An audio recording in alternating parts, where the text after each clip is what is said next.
Hey everyone, Eric Christensen here from meded101.com. Going to go over the board certified geriatric pharmacist exam. If you're looking to take this in 2025, I want to give you a little heads up of kind of what to expect, content outline, exam information, and obviously any type of materials that might be helpful for you. A little bit of background about myself. I've taken what was formerly the CGP exam, and then I've taken the BCGP exam on recertification as well. So definitely got plenty of experience in preparing this exam, as well as obviously working with pharmacists to help pass their board exam. So first off, eligibility. You do need some experience within the last 7 years. So BPS is going to require that you've had at least 4 years of experience in the specialty area of geriatrics, with at least 50% of that time being spent within geriatrics while you're working. Otherwise, you can do PGY1 with at least 2 years of experience in that specialty area, which is geriatrics, obviously. And then the other option is a completion of PGY2 residency specifically geared towards geriatrics. So you need to be in one of those categories to be able to apply and take this exam. So oftentimes this does kind of scare a lot of pharmacists away from doing this. But in my mind, if you've worked at a community pharmacy for 4 years, for example, you would likely be eligible. Think about how many geriatric patients you work with. Basically, you got to look at the content outline and attest that you've worked within the geriatric realm 50% of your time. So I've never heard of anyone being rejected, saying that their experience didn't qualify.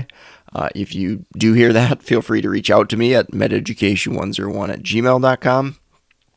But again, I've never heard of anyone being rejected if they've signed off and got the attestation that they have that practice experience. So the pass rates from 2024, previous year, these are the last that we have. This is early in 2025 when I'm creating this. BPS tends to be a little bit slow on releasing the previous exams results, so I don't have anything else from 2024. However, I will say historically, this does fall in line. The pass rates for the BCGP, you can see it on the bottom there. This does fall in line with historical trends. It's typically been in the 50s range. I think maybe it's hit low 60s once or twice. It's also dipped below 50% once or twice as well. So pass rates in the 50s, okay? So there's almost a 50-50 shot that you're not going to pass this exam. This is one of the hardest exams, and I think the reason being for that is candidates preparing for this exam don't understand how many questions aren't on medication-related things, okay? So geriatric exam, there's a ton of stuff that isn't on medications, and I'll go through that coming up here. So about the exam, registration window. So it used to be spring and fall. That was the only time you could take it. So you had to pay attention to when the application period was. That's no longer true. The registration window is now continuous, so you can take it anytime throughout the year. So that's a really, really nice option in my opinion. I'm happy they've done that. It gives candidates, pharmacists, a lot better flexibility to work this exam, preparing for this exam into their schedule. The exam itself, 150 questions, multiple choice. The majority of questions are multiple choice with one answer, 4 possible choices. That leaves you approximately 90 seconds per question. I would say for most candidates that is doable. If you're a slower test taker, it takes you a while to read and interpret information, you absolutely have to do practice questions, okay? And time yourself. If you think you're a slow test taker, or you have been historically, Absolutely, absolutely, you have to do practice questions. I would definitely recommend that for most candidates for sure, because obviously you've probably been a little while out since you've taken any type of certification exam anyway. So it's a good idea to get a feel, get a vibe for the types of questions and getting some practice there. Generic names, that's a common question I get. They're branded generic names on the exam. It is generic names only, so that's important to note. 25 questions within the exam are not graded. So if you get off to a bad start, you don't feel like you knew any of the answers in the first 3 questions, 5 questions, whatever, it's like, don't panic. Those questions may not be graded. They might be, but they might not be as well. So you can't, you're going to get some questions wrong on this exam. It's difficult. It's challenging. As you can see, the pass rates are not very high, so you're going to get some questions wrong. You've just got to learn how to accept that, move on, keep a good mindset going forward throughout the entire exam, even if you feel like you hadn't, had the greatest start, for example. And then those content outline domains, like I said, a ton of this exam is not related specifically to, medications, clinical knowledge of medications. So approximately 50% of the exam is in relation to geriatric patient population and professional practice. And I'll get into the details a little bit there further. So I would say this is probably the primary reason why why pharmacists fail this exam, the geriatric patient population section. So we're talking about terminology like elder abuse, neglect, ageism, therapeutic nihilism, self-determination, end-of-life decisions, caregiver support, long-term care information. These are all things that are going to show up on your exam, or very likely to. They're in the content outline. And these are things that, pharmacists are shocked by when they go into this exam. And it's 29%. It's not just 5 questions out of 150. I mean, we're talking, 20, 30, 40 questions on this stuff. And that really, really throws people for a loop. So I think we've done, better than most, better than anything else out there to cover these things in detail, specific towards that BCGP exam. So again, whether you're using our study materials at meded101.com or not, you have got to make sure you are prepared for some of these topics and some of the terminology here. And then therapeutics and patient management. So that's kind of your traditional, pharmacotherapy, medication safety, medication use, clinical information. That's really what this section is about, and that's half the exam, which, you should absolutely expect. Obviously, as a pharmacist, you're going to be tested on medications. So digging into this section a little bit deeper, start with weaknesses. So, what I always tell people is, hey, if you work, maybe in an asthma COPD clinic most of your time as a pharmacist, I probably wouldn't spend much time studying asthma and COPD. Obviously, that will help you for your job, which is awesome and great, but it's not going to help prepare you for your exam to, dig super deep into COPD and asthma. If that's already what you're probably good at, you're probably going to be able to get most of those questions right. If you work, in a clinical setting, for example, with a lot of those patients. Now, if you never work with mental health medications, it's like, okay, that's probably where you're going to want to focus some of your time. So again, kind of tailor that study plan that you have or that you develop, and make sure you're covering your bases and the basics at a minimum from every disease state topic. And then also start kind of with the most common topics. Diabetes, COPD, depression, pain management. These are really dementia. These are really common things in geriatric patients. Okay, versus really subsets, really specific kind of specialized disease states multiple sclerosis, thrombocytopenia, the odds that you get, numerous questions on a topic like that is just very, very low in my opinion and in my experience. Again, focus on geriatric pharmacotherapy. So obviously, don't spend a bunch of time focusing on how to, manage diabetes in a pregnant patient. Okay. I think that's, pretty much common sense. But again, you don't want to waste your time if, your ultimate goal is to pass this exam. And then when, reviewing cases, reviewing questions, thinking about how to study, there's, kind of two statements that I always kind of go back to is understand why you would use a medication and why you wouldn't. Using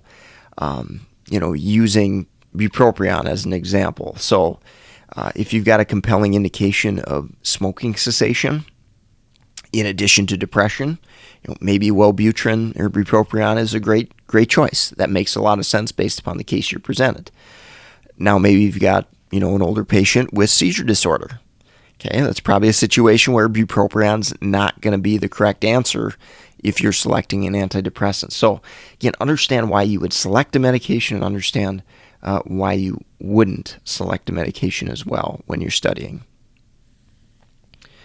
So again, be prepared to analyze case scenarios, and then kind of in that drug selection piece of it, what you're looking for as far as, studying medications and disease states, you're looking at contraindications, warnings, compelling indications, what might this medication be good for in addition to diabetes, for example. So, obviously if you got a diabetes patient, they have heart failure as well, great example of medication that's beneficial for both SGLT2 inhibitors. Okay, so knowing those things obviously is going to be important. Guideline-directed therapy, of course, making sure that we know that. Major unique adverse effects, monitoring parameters, major drug interactions, genetic considerations potentially as well for those kind of unique medications that may be an issue there. I get asked frequently, do I need to memorize dosages? I would say on average, no. You generally don't need to know specific dosages, maybe with some exceptions. So anticoagulation is a good one. Warfarin dosing, I think you should have a handle on how to dose warfarin. Same thing in, kind of targeted specific populations like apixaban dosing, commonly used anticoagulant, recognizing that, age is a factor in the dosing, renal function's a factor in the dosing. I think that's important there as well.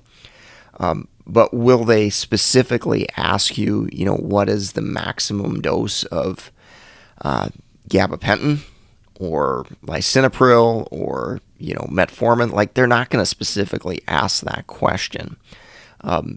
You may need to recognize, like, hey, this person's falling a lot. Okay, they're on gabapentin and they're taking over, 3,200 milligrams a day. You might need to recognize, like, hey, that's a pretty high dose of gabapentin. For a geriatric patient, that would definitely be relevant. But, is the max dose of gabapentin 3,200 milligrams a day? Is it 4,800 milligrams a day? That type of information probably not going to be tested on specifically. So recognizing higher dosages versus lower dosages, and then maybe for some of those, really commonly used specific medications where we've got different dosages for different things, those are probably ones to maybe target a little bit more so. All right, the professional practice. This section absolutely should not be overlooked as well. So we've got things like population health, preventative care. Obviously, guidelines fall into this category as well. But those criteria, those are going to, potentially show up on your exam as well. So stop, start, Beers criteria. There's other things specifically listed in the content outline like FORTA and MAI. These are all important things to know. And obviously, we've done the work of helping you understand these in our study materials. But again, if you don't use our content, you got to make sure you go through line by line that content outline, so you're not caught off guard by some of these things. If they list it in the content outline, there's a good chance it's going to show up. Research methods and statistics, we've got a great kind of separate study guide on that as well. Guidelines, understanding regulations, Medicare, ethics, patient advocacy, pharmacoeconomics, clinical informatics as well is within that bucket there. So again, we've laid all this stuff out pretty well, I think, in our study materials. But again, if you don't use our content, definitely go through the content outline line by line and make sure that you're looking at this stuff. Just some testimonials. We've obviously helped thousands of candidates pass their board exams at this point. BCGP, I think we do a really great job, obviously with my experience and background for this exam. We can definitely prepare you pretty well for this exam. Again, very, very low pass rates. Pretty close to half the people that take this exam are going to fail. So again, keep that in mind. Obviously, for most pharmacists, their job doesn't depend upon it, at least in the immediate term. But it is a nice certification to have, certainly if you're working with geriatric patients or you're looking to kind of branch off into a more geriatric heavy role. And there's the link, meded101.com/store. That's where everything will be for the BCGP exam and all our options. We've got a question bank only option as well as a full all access pass. So if you bought other study materials somewhere and you just want questions, you can do that. If you want our entire package, which is obviously a good cost savings over just the question bank, that's certainly available there as well as a 6-month option and a 1-year option too. If you have any questions about the BCGP exam, you can certainly reach out to me, mededucation101@gmail.com. I do the best I can to help answer as many questions. Usually I try to respond within 2 or 3 days. If you don't get a response within 5 to 7 days, I would say, hey, probably bump me again, hit me up on email again. I might have missed it or forgot about it or something like that. So, don't hesitate to reach out there at my email. I'm going to put the link in the comments section as well for meded101.com/store. So if you're looking at this video on YouTube, you can certainly jump on over to meded101.com with that link. Thank you guys so much for listening. Take care, and I hope you have a great rest of your day, and best of wishes on your BCGP exam.